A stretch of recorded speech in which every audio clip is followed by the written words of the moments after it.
오늘 본문 에스라 8장에서 그 에스라는 바사왕 아닥사스다가 내린 조서를 가지고서 이제 2차 귀환자들과 함께 예루살렘으로 돌아오는 그 길에 서게 됩니다. 1차 귀환과 비교해 보면 시기적으로는 약 80년이 지났을 때였고, 하지만 그 숫자는 1차 귀환과 비교해 보면 3분의 1에도 미치지 못할 만큼의 적은 숫자였습니다. 그 당시 바벨론에 남아있던 사람들은 이미 바벨론에서 태어나 자랐던 사람들로서 사실은 그다지 귀환할 의지가 없는 사람들이었습니다. 그럼에도 불구하고 지금 에스라와 함께 예루살렘으로 귀환한다는 것은 이제 그들이 상당한 어떤 신앙심과 어떤 민족의식을 가지고 있었을 것이라 생각할 수 있습니다. 이제 에스라가 3일 동안 무리들을 모으고 이제 장막이 위험해서 점호를 취하게 되는데 중요한 사실 한 가지를 발견하게 됩니다. 본문 15절 말씀을 제가 읽겠습니다. 내가 무리를 아하와로 흐르는 강가에 모으고 거기서 3일 동안 장막이 머물며 백성과 제사장들을 살핀즉 그 중에 레위 자손이 한 사람도 없는지라. 지금 레위 자손이 그 다른 지파에 비해서 적다 정도가 아니라 한 사람도 없는 것입니다. 어떻게 이런 일이 생길 수 있습니까? 하지만 알고 보면 당연히 이렇게 될 수밖에 없었습니다. 레위 지파 사람들이 하는 일들이 무엇입니까? 그들은 다른 지파들을 대신해서 성전에서 봉사하며 또 제사장 아래에서 그 종교적인 업무를 수행하는 사람들입니다. 이제 다윗왕 시대에 보게 되면 이 레위 지파를 세 계급으로 나누어서 각 계급은 또한 24반으로 분류하였습니다. 첫 번째 계급은 사제직이었고, 두 번째 계급은 성전에서 악사의 역할을 하였고, 세 번째 계급은 성전직위 및 문직이었습니다. 이제 그 밖의 모든 레위인들은 이제 성전 밖에서 이스라엘 백성들을 가르치는 역할들을 맡았었습니다. 이들은 어떤 하나님의 일만을 담당하는 사람들이기 때문에 이들의 생활을 유지하기 위해서 48개의 성읍과 각각의 땅을 제공하고, 또한 그 농산물과 가축물의 10분의 1을 레위 지파에게 주고, 또한 그들이 다시금 그 10분의 1을 제사장에게 돌림으로써 이제 그 역할들을 감당하였습니다. 그런 의미에서 이스라엘 백성들이 하나님을 잘 섬길 때는 이러한 제도가 잘 유지되어서 레위 지파가 본연의 임무를 감당할 수 있었지만, 하지만 반대로 이스라엘이 하나님을 떠났을 때는 이들이 성전 안에서 봉사하는 것만으로 생활을 유지할 수가 없었던 것입니다. 따라서 우리가 이제 이스라엘의 역사를 돌아보게 되면은 그 남유다의 선한 왕들이 이스라엘을 다스리게 될 때에 그들이 가장 먼저 하는 일들이 무엇이냐면은 자기의 자리를 잃어버리고 다른 곳으로 떠났던 레위 지파 사람들을 불러 모으는 일이었습니다. 지금 성전에서 봉사하는 것으로 더 이상 살아갈 수 없는, 그래서 다른 임무와 다른 역할들, 다른 어떤 직업을 가지고 떠났던 사람들로 하여금 성전 안으로 불러 모으는 것이 굉장히 중요한 일들이었습니다. 따라서 지금 남유다가 바벨론에 의해 멸망하고 성전이 완전히 파괴되고 수많은 사람들이 그 바벨론 포로로 끌려간 그 시점에 있어서 레위인들은 더 이상 자기들의 일들을 감당할 수 없었던 것입니다. 어떤 문헌에 의하면은 그렇게 바벨론으로 끌려갔던 레위인들 중에서 이제 바벨론의 그 느부갓네살 왕이 자기를 위하여 노래를 부르도록 시키니까는 내가 하나님이 아닌 다른 사람에게 노래를 부를 수 없다요, 자기의 손가락 끝을 다 잘라서 더 이상 그 악기를 연주할 수 없게 되었다고 합니다. 즉 결국 바벨론 포로로서 그 오랜 시간이 지났을 때에 더 이상 레위인의 그 정체성을 가지고 남아있는 사람들이 많지 않았다는 것이죠. 그러므로 1차 귀환 때는 그 레위 자손이 약 341명 정도가 귀환하였지만, 이제 2차 귀환 때는 아예 레위 자손을 찾아보기 어렵게 된 것입니다. 그리고 레위 자손을 찾기 어려운 또 다른 이유가 있습니다. 방금 말씀드렸던 것처럼 1차 귀환 때는 약 341명의 레위인이 귀환하였지만 그에 비해서 반면 제사장은 4289명이었습니다. 앞서 말씀드렸던 것처럼 레위인이 그 제사장의 업무를 보조하고 돕는 것이라고 생각한다면 이 제사장과 레위인의 숫자는 반대가 되어야 될 것 같은데, 실상은 그 제사장 숫자에 비해서 레위인의 숫자는 10분의 1도 되지 않을 만큼 굉장히 작은 숫자였다는 것이죠. 왜 그랬습니까? 이들이 앞으로 꿈꾸게 되는 그 신앙 공동체에 있어서 다시금 세워갈 그 이스라엘, 그 제사장 나라에 있어서 그 제사장과 레위인들의 그 지위 격차가 너무나 크기 때문입니다. 즉 레위인들에게 있어서 그 고국으로의 그 귀환은 결코 매력적인 일이 되지 못한다는 것이죠. 지금 나의 생업과 나의 터전을 버리고서 예루살렘으로 돌아간다 할지라도 사실은 그 수많은 제사장들의 보조 업무 외에는 감당할 일이 별로 없었다는 것입니다. 따라서 이 시간이 흘러서 에스라가 모든 이스라엘 지파로 하여금 모이라고 말했을 때에 막상 레위 지파는 단 한 사람도 응하지 않았던 것입니다. 그렇다면 레위 자손이 한 사람도 없는 것을 알고서 지금 에스라가 취한 조치가 무엇입니까? 16절 이하에서 우리가 살펴보게 되면 모든 족장들을 불러 모으고 그들로 하여금 레위 사람을 찾아오게 한 것이었습니다. 굉장히 중요하게 이 일들을 처리한 것이죠. 결과적으로 38명의 레위인과 성전 일꾼 220명을 찾아올 수 있었습니다. 대신에 이들을 모을 때까지 약 9일 동안을 모여있던 무리들이 기다려야만 했습니다. 에스라가 이런 수고와 기다림을 감수하는 이유가 무엇 때문이겠습니까?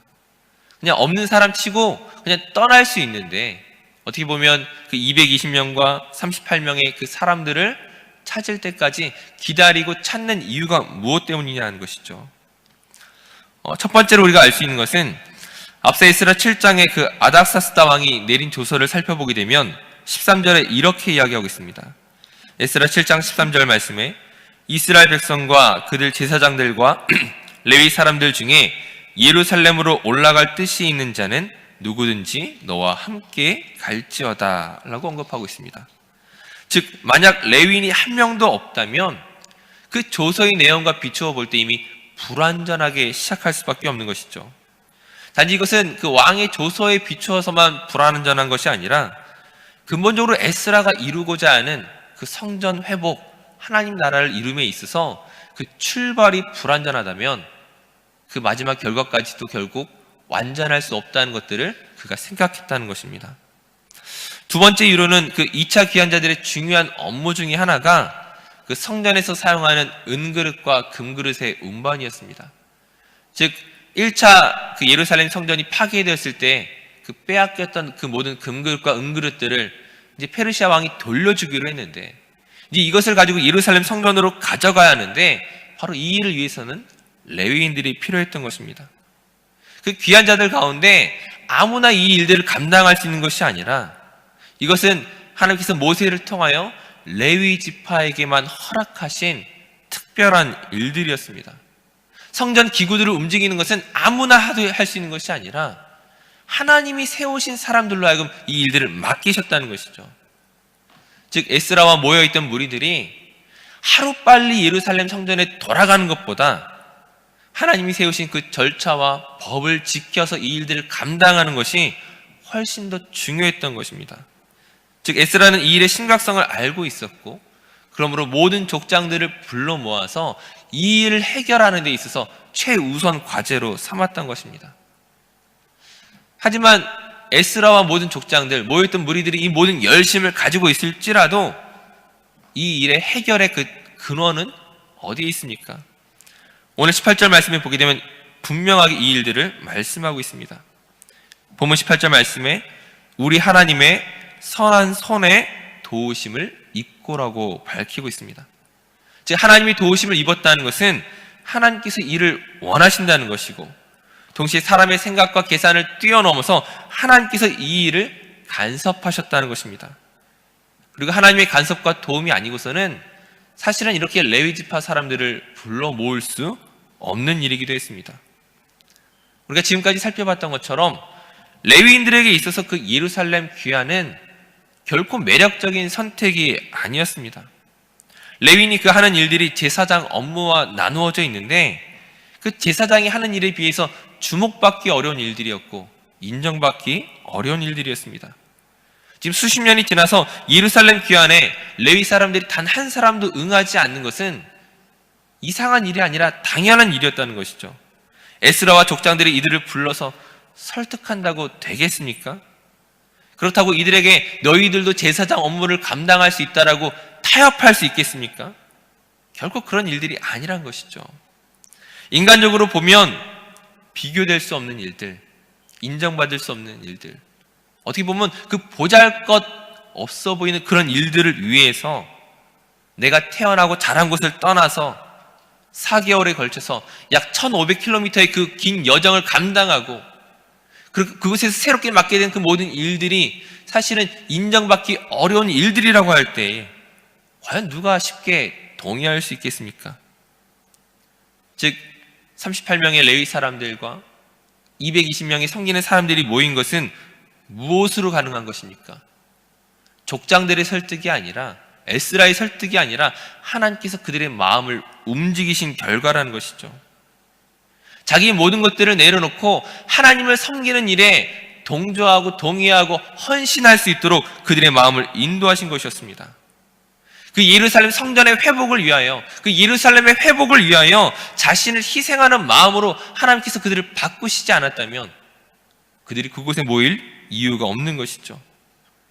하나님께서 그들의 마음에 감동하셨고, 또한 레위인들이 다시금 그 마음의 결단을 내리는 것을 통하여 지금 2차 기한이 다시금 시작된 것이었습니다.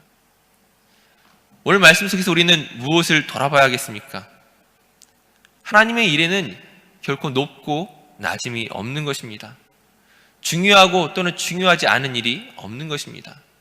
직분의 높고 낮음도 아니고 그 일의 중요성과 덜 중요함도 아닙니다. 하나님의 은혜에 감동한 사람들이 함께 하나 된 마음으로 섬기는 것이 가장 중요한 것이고 하나님께서 원하시는 것입니다. 따라서 우리는 우리의 인간적인 기대와 생각들을 하나님 앞에 내려놓고 어떻게 우리가 하나 되어 하나님의 교회를 이루어갈 것인지, 믿음의 공동체를 세워갈 것인지, 오늘 우리에게 맡겨진 사명을 어떻게 감당할 수 있을 것인지, 이를 위해서 내가 먼저 섬김의 자리로, 낮아진 자리로 내려갈 때만 바로 이 모든 일들이 시작될 줄로 믿습니다. 바라기는 우리에게 주어진 그 삶을 통하여 귀한 섬김과 낮아짐과 은혜를 생각하는 모든 믿음의 성도들 되시기를 간절히 축원합니다.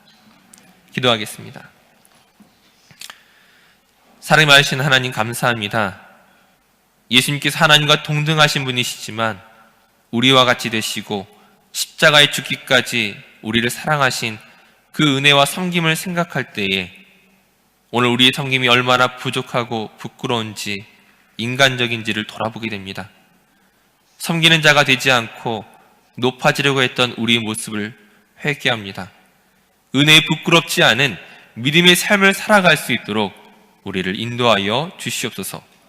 오늘 하루의 삶도 낮아진 자리에서 복음의 마음으로 섬길 수 있도록 우리와 함께 하실 줄 믿사오며 감사드리며 예수님의 이름으로 기도드립니다. 아멘.